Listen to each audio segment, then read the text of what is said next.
Welcome to Lariat TV News. I'm Claire Goodyear, and this week a trial finally reaches the courtroom 7 years after the death of a Baylor student. And I'm Abby Ferguson. First, a major controversy that a sorority is trying to cover up. Rumors turning into major allegations are accusing one sorority member of wearing blackface at an on-campus event. LTVN's Danica Young breaks the story on this controversy. Of course she did not mean to do blackface. Of course. She didn't wake up and was like, I'm going to be racist at this event, but that's what it was. Baylor's Kappa Kappa Gamma sorority hosted their new member event that's annual here in the sub, where all their members come dressed in goth attire. But one new member's appearance sparked major controversy. She came to the event with a black mask on. It was a mask, it was not paint, but obviously that's still a horrible look. This new member wore a black purge mask that fully covered her face. This is serious. This is not a joke. This is blackface. This is really bad. An anonymous Kappa member said they were told to delete any photos or videos of the event on social media, and online all traces of this event vanished from the last 4 years. Hey, this is going around, delete everything. If you see Yik Yak, downvote it. Just act like basically this didn't happen and just deny everything. Baylor's response was a statement saying they are aware of this situation and are investigating to hold both Kappa and the new member accountable. Kappa also responded with a statement saying they are taking steps to address this incident and will continue to educate members and are committed to making Kappa a place of understanding and belonging. We will keep you updated as the story continues to develop. For Lariat TV News, I'm Danica Young. A trial began Wednesday for a former Midway ISD administrator accused of a hit-and-run accident and failure to render aid, leading to the death of a Baylor student in 2016. Tammy Renee Blankenship is facing second-degree felony charges after allegedly hitting David Grotberg, a sophomore from Fergus Falls, Minnesota, while he was on his bike. The incident ended his life.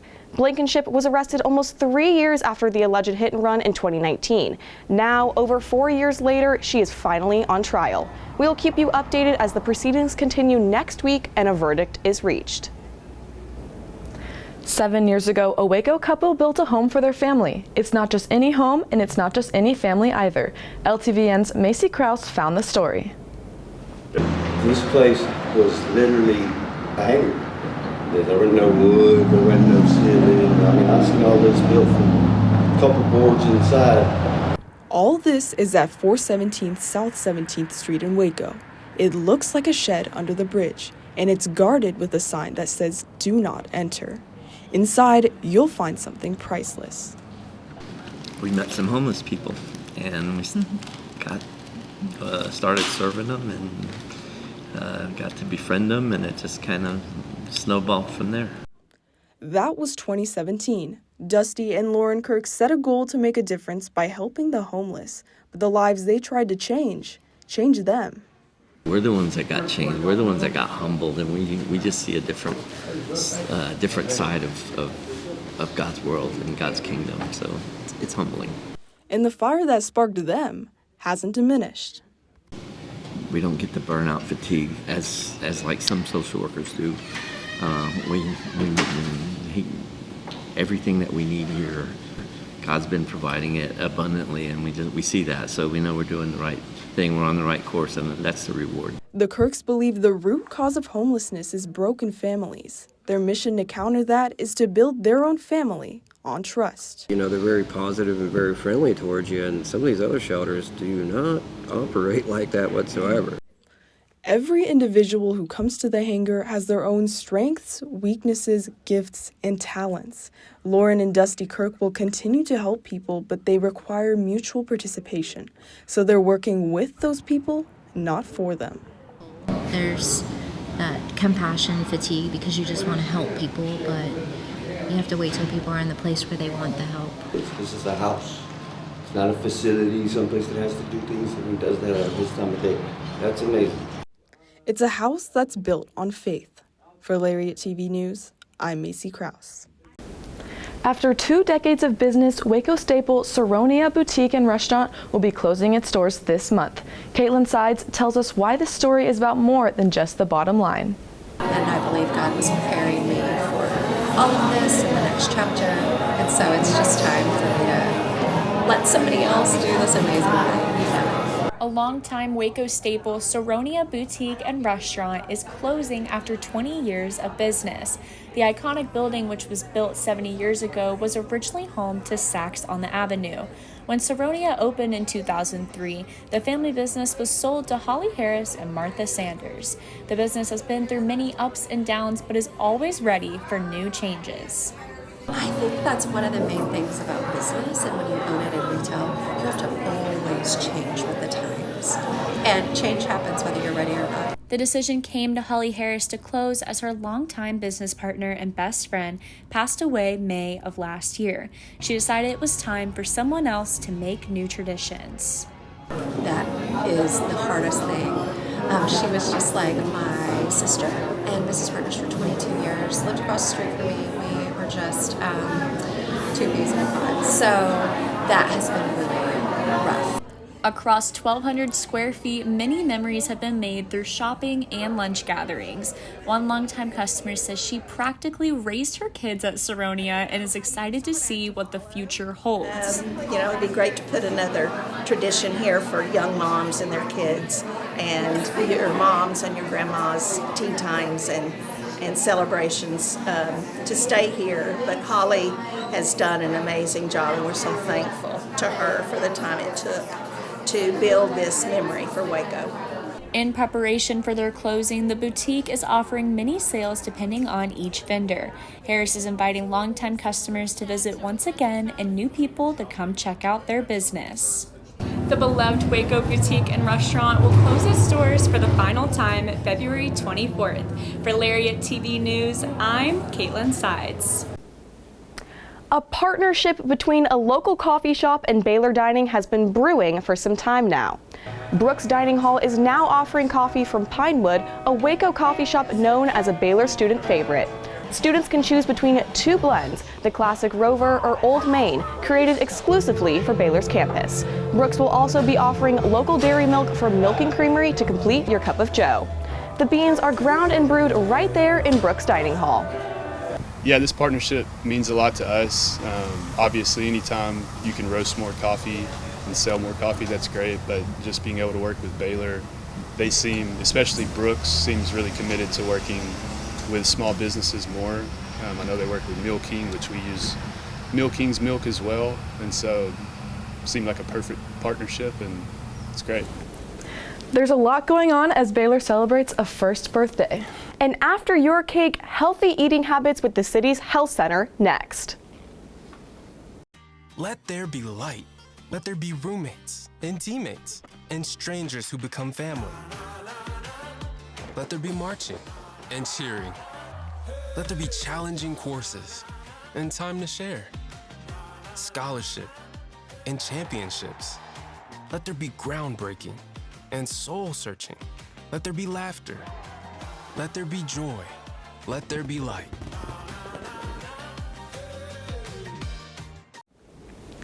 Not everyone can say they have attended a birthday hosted by a Bear Cup, but now some Baylor students can.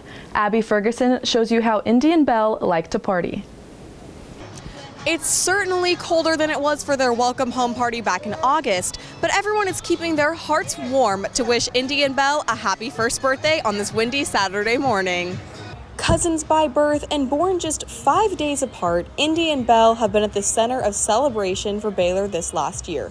Students, faculty, and Waco residents have enjoyed watching them grow up and grow bigger. I've been here all my life, and this is the first time I see new bears. So yes, we've stuck with the bears and watched them. I've watched them on social media, and it just had a ball. The bears are a popular attraction, to say the least, and lines began to form early.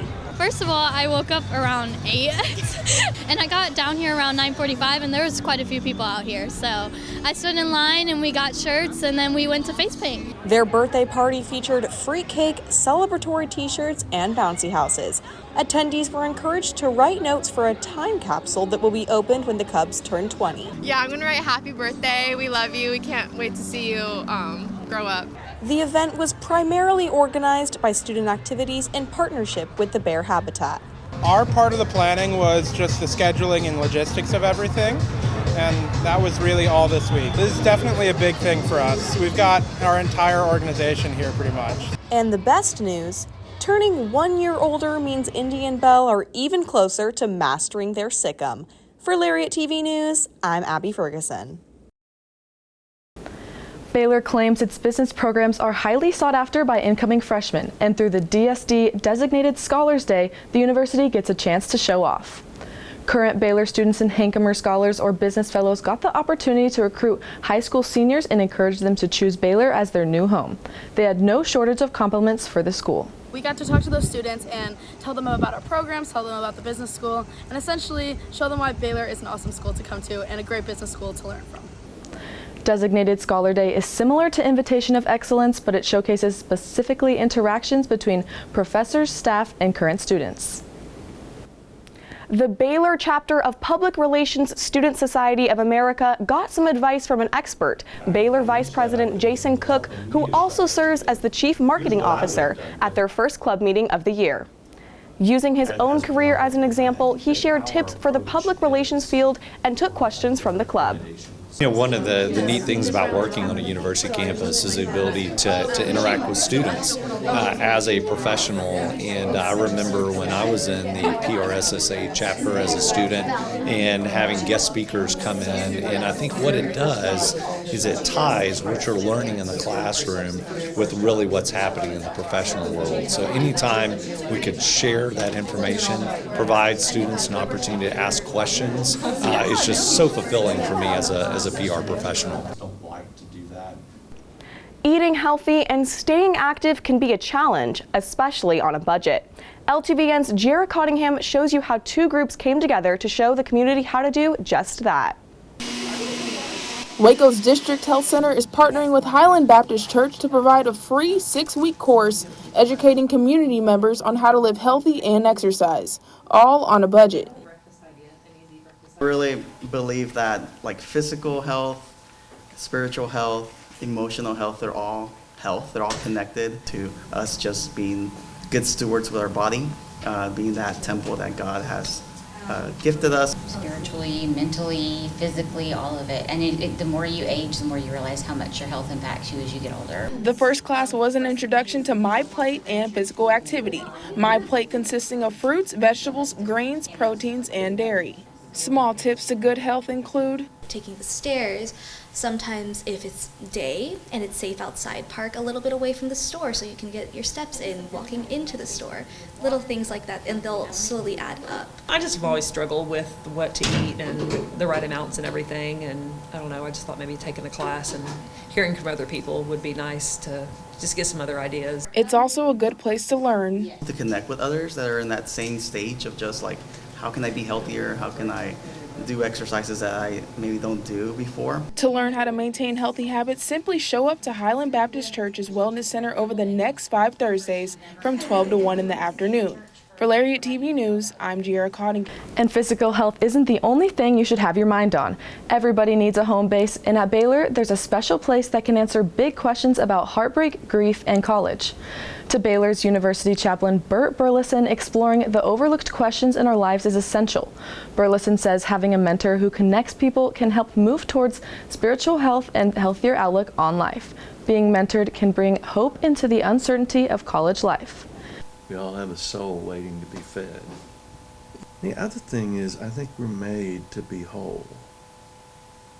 And so we're always on that journey, and we don't do that alone. Whether you're talking about friendships or families or communities or pastors in your life, you need people to help you be set free so that we can love.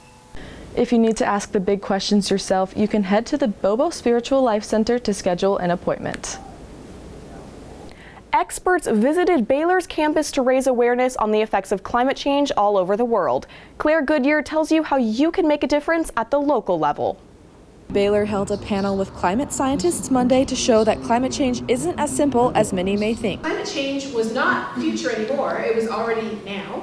And climate change is not only an environmental issue, it is, but it's also a health issue. It's also a poverty issue. It is also a justice issue. Some students want to make a difference. And you need a wide consensus of people to actually understand what's going on and take that and look at the negatives and positives to actually make an impact on the world. Climate scientist Dr. Catherine Hayhoe draws attention to the major implications of the rising temperatures. The fact that our planet is running a fever is affecting every aspect of our lives. All of our infrastructure, our buildings, our roads, our highways, they're all built for a planet that doesn't exist anymore. And students can raise awareness too. I think it's really important to actually carry that out as not only a student, but to all parts of the world, because at the end of the day, it will affect us. It all boils down to one thing: our choices. Our future depends on our choices. The number one uncertainty in the future is us. It's not physics, it's not chemistry, it's not biology, it's not natural variability or chaos. It is the choices humans make. People can help by being a leader, transitioning to clean energy, looking at food waste, and spreading the word. For Lariat TV News, I'm Claire Goodyear. Up next, a two-time National Player of the Year from Baylor is getting her jersey number retired.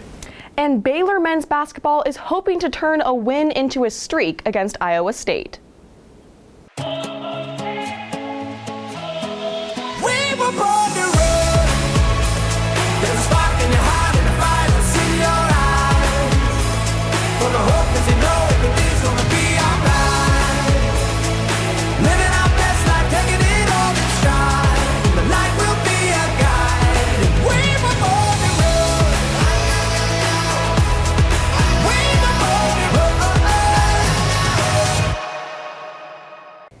Baylor women's basketball fell Thursday night in a back-and-forth match against number 12 Texas. Here's a recap in case you missed it. 13th-ranked Baylor women's basketball fell to number 12 Texas 67-55 Thursday night in what was potentially the last meeting between the two teams as the Longhorns will be moving to the SEC next season. It would be nice to continue like the rivalry I guess we got with Texas, but it was bittersweet, I guess, sending them off. Hopefully we play them in the tournament though, so you never know what happens, but it was a good battle. The first 3 quarters of the game were a back-and-forth matchup between the teams with a 38-38 tie with less than 4 minutes to play in the third. I will take accountability. I mean, I'm battling with them, me and Dre. I just think we got to be better. Me and Dre are definitely going to watch some film and be better in the area. The fourth quarter is when the Longhorns were able to pull ahead and solidify their lead. They were able to force 19 turnovers in total by the Bears. It was too many turnovers again, which obviously, we have to be better. We've got to play under people. Coach Schaefer said he was proud of the way his team played, especially since losing star player Rory Harmon. Couldn't be more proud of our kids. Tremendous effort tonight, toughness. What they're having to deal with and go through right now as a team, a lot of adversity, and they just continue to show up and compete. Baylor still has a tough Big 12 schedule, and Coach Collin has one goal in mind. Win. We have to play better. I think it's we had really, really good defensive moments tonight, I thought. For Lariat TV News, I'm Claire Marie Scott. Baylor women's basketball recently announced they will be retiring Brittany Griner's jersey, number 42, in a pregame ceremony on Sunday, February 18th. This will be Griner's first return to Waco since being drafted first overall in the 2013 WNBA draft by the Phoenix Mercury. For years afterwards, she had an icy relationship with the university and former women's basketball coach Kim Mulkey in particular. Griner played a crucial role in the 2012 National Championship team and finished her time at Baylor as a 2-time National Player of the Year, as well as being the Big 12 record holder for points scored, blocks, field goals made, and free throws made. You have a player who's the greatest ever player to put on a Baylor women's basketball jersey, not be in the rafters. It was something that I just felt like always should happen based on her accomplishments. And, who I know Brittany Griner to be. Griner is the 7th player to have their number retired by Baylor women's basketball, with the most recent one being Odyssey Sims in 2016. 18th ranked Baylor men's basketball snapped their 3-game skid on Wednesday night, beating Central Florida 77-69. The Bears have their eyes set on getting another win when the 12th ranked Iowa State Cyclones come to town on Saturday. The Cyclones most recently beat number 8 Kansas 79-75. They are currently second in the Big 12, 1 game behind conference newcomer Houston. Baylor enters the game 4-3 in conference play, good enough for 6th in the Big 12. Oh, it's the best conference in the country. It's the toughest every night. You got to go in, got to be ready to play. There's no bye games in Big 12, no matter who you play. It's every game you got to give it all you got and go into it like you're playing in March Madness for. The two teams have met 36 times since 2001. Baylor has won 21 of those matchups, but Iowa State has won the last 3. Women's tennis is looking to continue to make strides in their play as they start the spring season. This past weekend, the Bears took on both Texas and SMU in the ITA kickoff weekend. Though Baylor fell to the Longhorns, they were able to redeem themselves with a win over the Mustangs. After a statistically tough fall schedule, Coach Joey Scrivano is encouraging his athletes to seek discomfort and keep striving for more. He is dedicated to pushing his team in the weight room as well as on the run. If we continue to do that throughout the course of the season, then great things are going to happen for us. And the team realizes that the student athletes are really buying into that. And I think that's what championship teams do. They just keep improving, they keep evolving, and they don't become complacent. Baylor will be on the road for the next few weekends before coming back to Waco to start their spring homestand on February 23rd. That's it for sports. We'll keep you updated as LTVN goes courtside when the Bears take on Iowa State in the Foster Pavilion. Back to you, ladies. Thanks, Claire Marie. Don't forget to check in with us for more information on the trial of the woman accused of killing Baylor student David Grotberg in 2016. A verdict is expected next week. So stick with us for the latest coverage on that and all things Baylor. Until we see you again, thanks for watching and Sic 'em Bears.